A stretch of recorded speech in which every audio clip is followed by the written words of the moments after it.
নমস্কার বন্ধুরা, চলে এলাম আমার একটা নতুন ভিডিও নিয়ে। দেখো, আমি আজকে কিন্তু আমুদে মাছের ফ্রাই করব। তো এই আমুদে মাছের ফ্রাইটা কিন্তু খেতে জাস্ট দারুণ লাগে। আর সন্ধ্যের টিফিনে সাথে একটু কোল্ড ড্রিঙ্কস হবে, ওফ জমে যাবে কিন্তু একদম।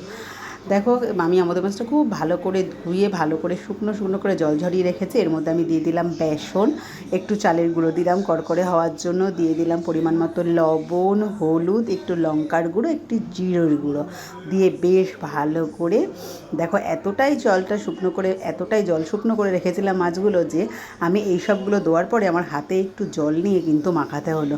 মানে আমার বেসন, চালের গুঁড়ো এগুলো কিন্তু মাখা যাচ্ছিল না। এরপর এর মধ্যে দিয়ে দিলাম একটা মেন জিনিস, যেটা দিয়ে কিন্তু খুব সুন্দর একটা ফ্লেভার হয়। পেঁয়াজ, একটু আদা আর একটু রসুন আর একটু টমেটো একসাথে পেস্ট করে রেখেছিলাম। ওই পেস্টটা দিয়ে বেশ 10 মিনিট মতো মাখিয়ে রাখলাম।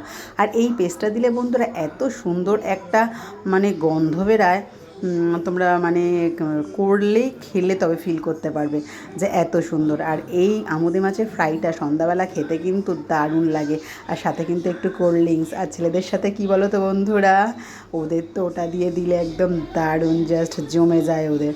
তো দেখো, আমি সন্ধ্যাবেলা এরকম তোমাদের দাদাভাই আমুদে মাছ আনলে প্রায় আমি এরকমভাবে সুন্দর করে সব গুছিয়ে রাখি আর সন্ধ্যাবেলা গরম গরম ফ্রাই করি আর কিন্তু খেয়ে ফেলি।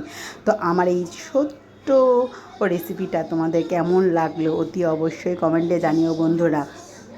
ভালো লাগলে অতি অবশ্যই লাইক কমেন্ট করতে ভুলবে না। আর ফেসবুক থেকে দেখলে অতি অবশ্যই আমার পেজটা ফলো করে দেবে। আর ইউটিউব থেকে দেখলে একটা সাবস্ক্রাইব করে রেখে দেবে নতুন ভিডিও পাওয়ার জন্য। তো দেখো বন্ধুরা, এইভাবে এর সাথে কিন্তু একটু শসা পেঁয়াজ, আর যারা একটু বেশি ঝাল খাবে তারা সাথে কাঁচা লঙ্কা, দারুণ জমে যাবে। থ্যাংক ইউ বন্ধুরা।